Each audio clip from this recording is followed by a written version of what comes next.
At this point in the year, you will say that the 2017 Appropriation Act is on course. You could find a litany of projects across the 6 geopolitical zones, even if somewhere somebody's advocating that it should be rejigged and called the 6 geo-economic zones.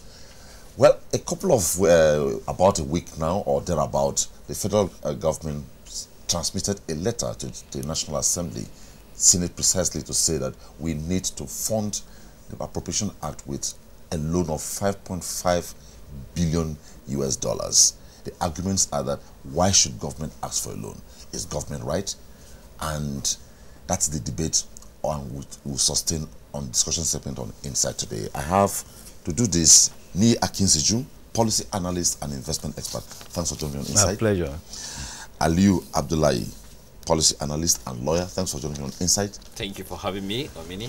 Well, you can't rule out the fact that in a democracy, as the government unfolds, opposition is always there to say, look, you are not right. But most times, it becomes a problem when the opposition is not virile. In this case, opposition says government should not take this loan. Yet we know the process is on at the National Assembly to approve for this loan to be taken. No, we are here to say, is actually government right to say we want to take this loan?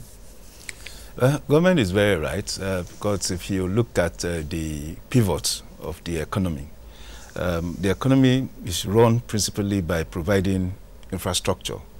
And by providing infrastructure, provide convenience of existence, living, standard of living for citizens of a particular country. And beyond that, government also provide this infrastructure as a way of stimulating the economic environment so that it start getting higher returns in terms of revenue, back to the government, which in turn will also be channeled back into the environment to improve standard of living and of course ease of doing business and all that. Now, when you don't have enough to provide infrastructure and provide convenience of existence, it impacts the standard of living of citizens. It also impacts the capacity of government to provide social services. So in the situation we have found ourselves, don't forget we are just coming out of recession. Don't forget that at a point in time, the money we're making from sales of crude oil crashed, and we had so little in terms of cash flow, to do business, to conduct the business of government. When you get to that level, you have 2 options. Either you resort to austerity measure, or you resort to expansionary spending measure. When you resort to austerity measure, it means that you hold things as they are and you start reducing spending. You reduce spending by also, sacking workers en masse, because you want to reduce your overhead costs and live within the small means you have. When you start sacking workers, the rate of employment will do what? Would increase. You also reduce spending money. That means you will not be expending money on capital.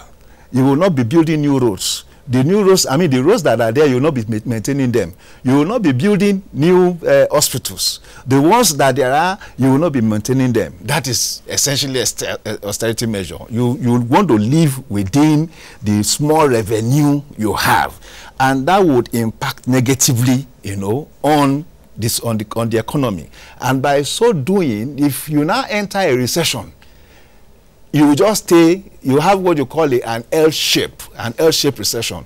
You dip like this, and then you stay on a long horizontal line in that recession. You are not coming out of it because you are trying to live within a small mean, and that means your productivity level will also be low. The other option is resort to expansionary spending. Spend money, increase to stimulate productivity, so that more people will be engaged in buying and selling. More companies will be engaged in producing more products. And as we are doing that, the economy is booming. More revenue is coming back to the government, who is now able to also provide social services. That is what federal government now has adopted since 2016. The expansionary spending. Expansionary spending. Does that now justify the loan? Yes.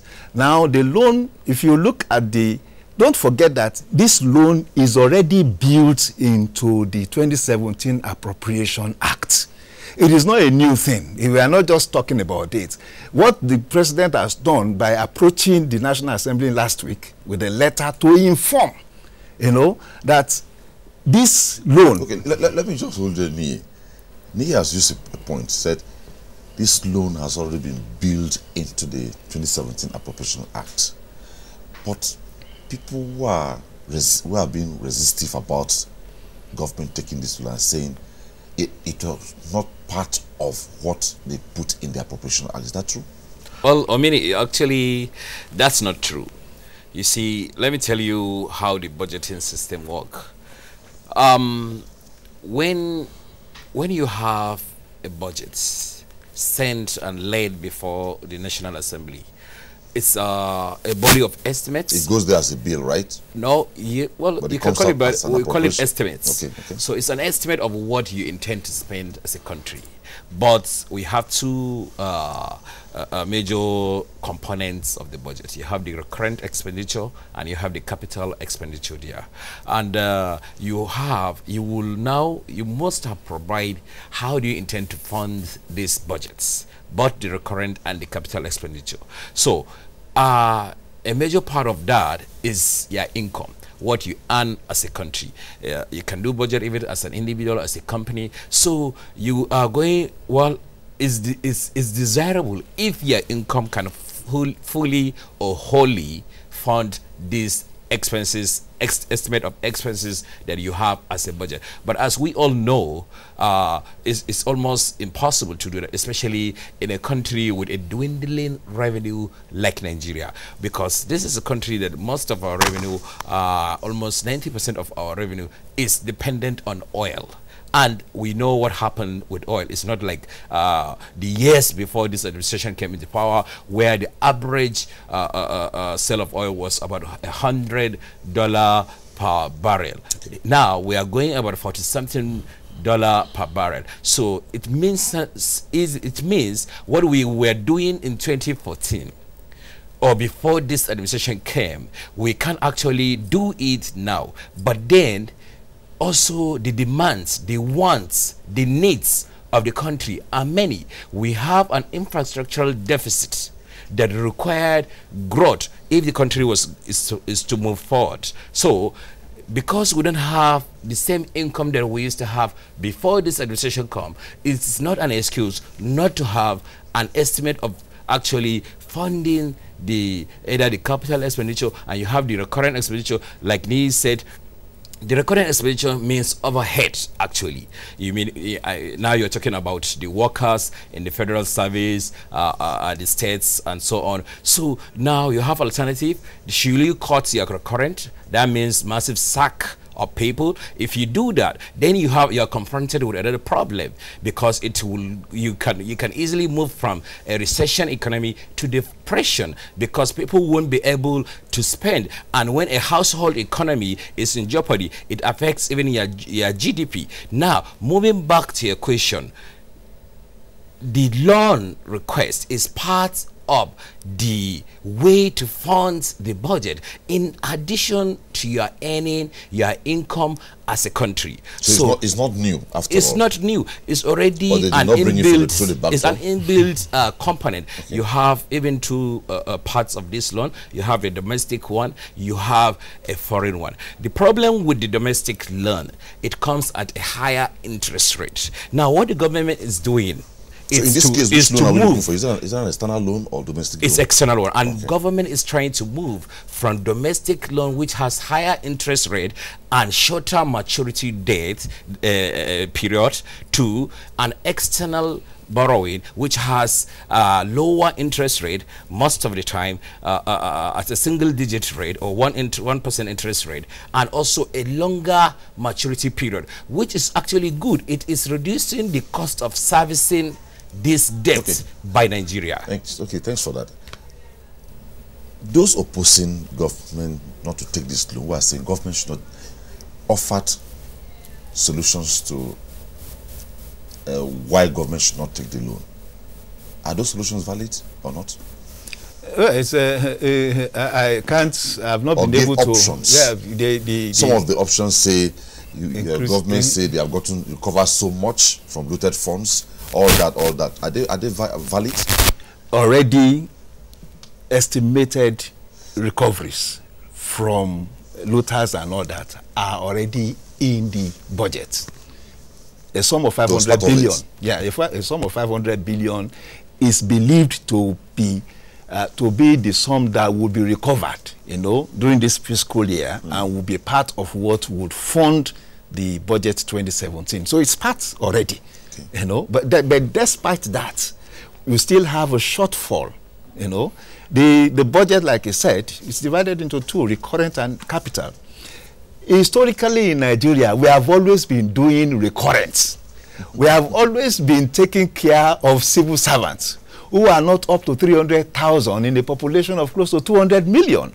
So when you are talking recurrent... Does it include states and local government? No, federal, just federal staff. So when you are talking recurrent, you are talking of salary, allowances, and other conveniences for staff of the federal government. And that's what we have been servicing as a country all this year. It is only until recently, in fact until 2016, that the percentage of the budget allocated to capital, which takes care of the 180 plus million people in Nigeria, was moved from 10% average to 30%. This is the first time since in fact 2001. So what we now face is, because we have neglected funding for capital projects, e.g. roads, electricity, dams, railways, water, railways, and all that. We now have a huge deficit, so much that it's even affecting the cost and the ease of doing business. But every other year, you hear so much appropriated for these projects. No, because if we want to go to that, the ideal thing is for you to have $45 billion every year appropriated for capital projects in Nigeria. Every year for the next 10 years, $45 billion. That is what we need to be able to provide average infrastructure capital projects for the use of Nigeria. And our total budget every year is not up to 25 billion. And out of that, 70% of it will go into recurrent.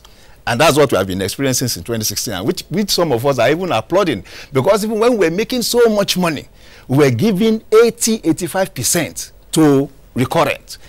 In 2015, capital. So that is what this government is correcting. If you have 60% of capital, it means that every Nigerian would share parts of the benefits of that budget.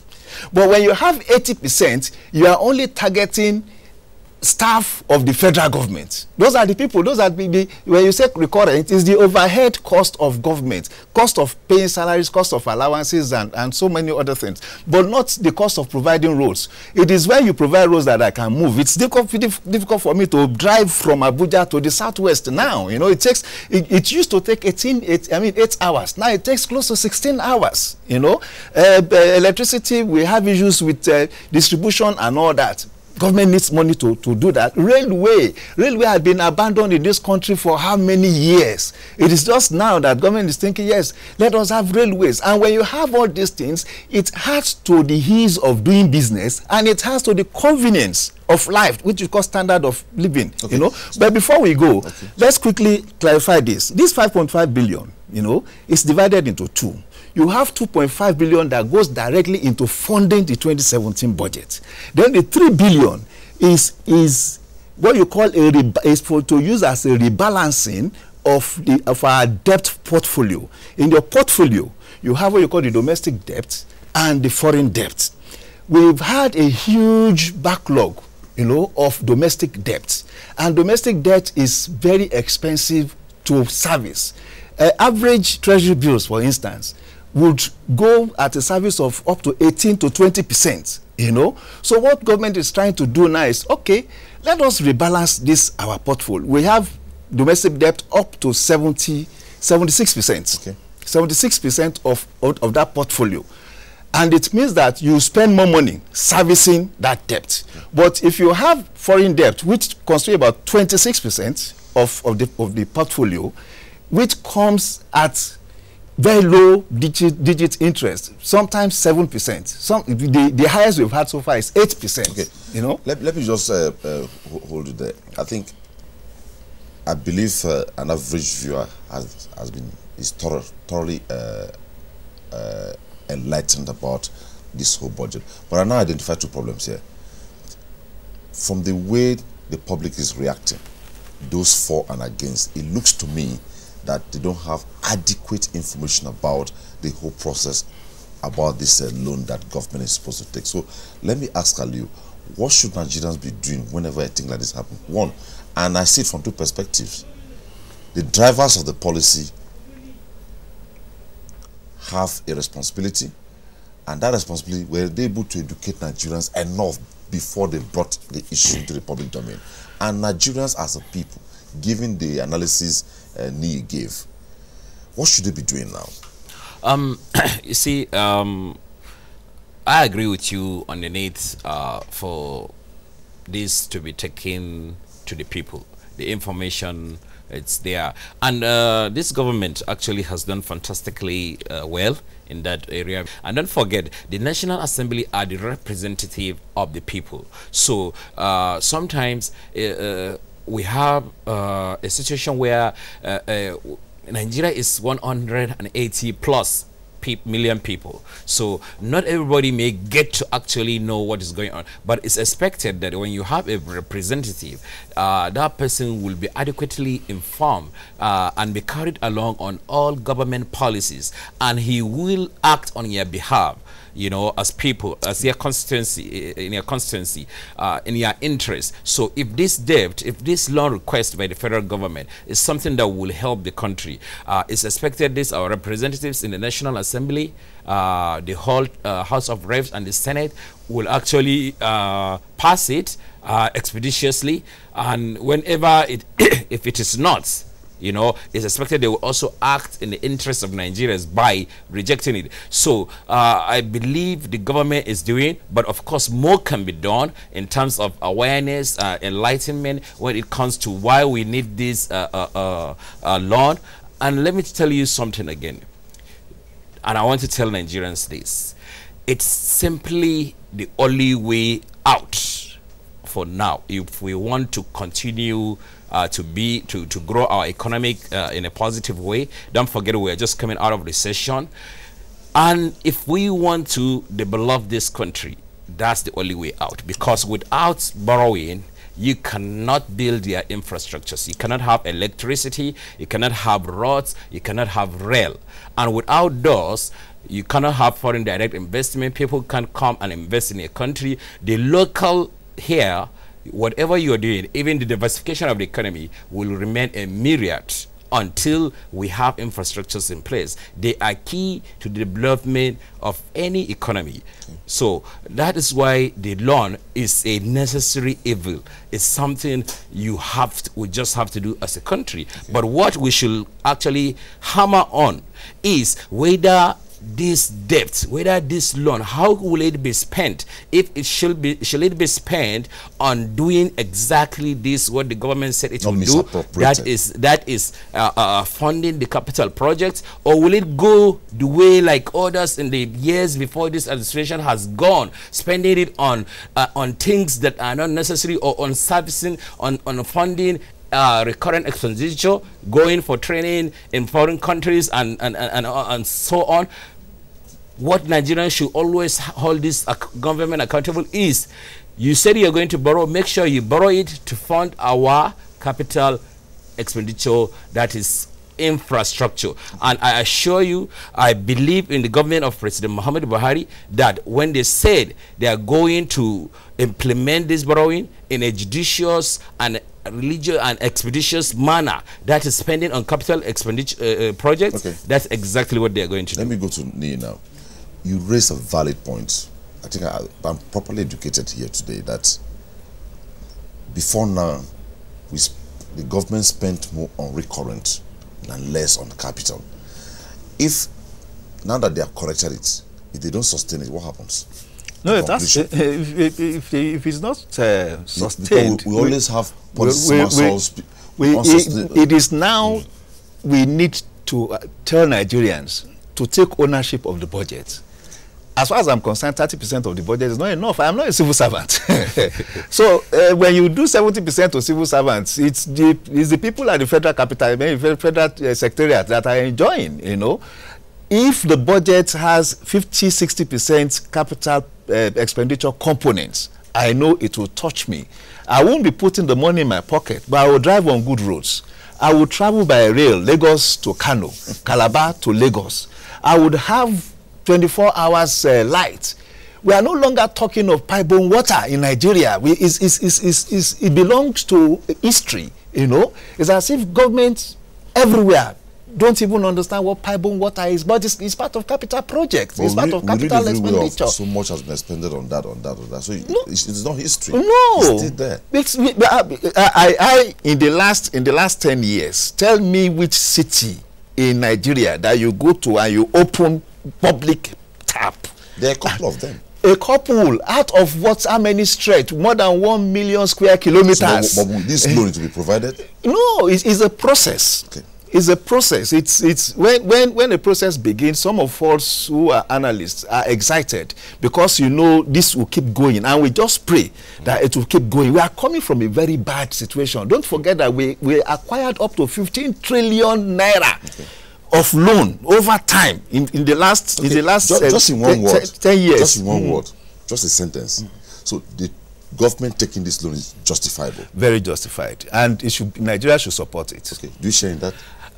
Absolutely. In fact, I told you it's the only way out. Okay, thank you so much, Niyi Akinsiju. I always enjoy having a chat with the two of you because I feel it should go on and on. I've been chatting with Niyi Akinsiju, policy analyst and investment expert. Thank you for your thoughts. A pleasure. Aliyu Abdullahi, policy analyst, lawyer. Thanks for your thoughts. Happy to be here. Okay, up next on the